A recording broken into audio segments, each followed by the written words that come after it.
పాంచాల వీరుల్ని, నకుల సహదేవుల్ని, ఉపపాండవులను, సాత్యకిని విశేషంగా బాధించాడు కర్ణుడు. అంటే ఆయన యొక్క అస్త్ర విద్య కానీ, ఆయన శౌర్య పరాక్రమములు కానీ తక్కువ అని చెప్పడం మాత్రం సాధ్యం కాదు.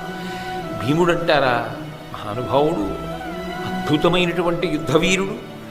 అలాగే వేరొక పర్యాయం, రెండో పర్యాయం, ధర్మరాజు గారు, నకులుడు, సహదేవుడు కర్ణుడి యొక్క ధాటిని తట్టుకోలేక ముగ్గురు ఒక్క రథమే ఎక్కేవలసి వచ్చింది. కర్ణుడికి దొరికితే చంపేస్తాడని చెప్పి ముగ్గురు ఒక రథమే ఎక్కారు. ఎక్కి ఇంకా కర్ణుడి చేతి నుంచి తప్పించుకొని ప్రాణాలతో బయటపడితే చాలన్న స్థితిని పొందారు.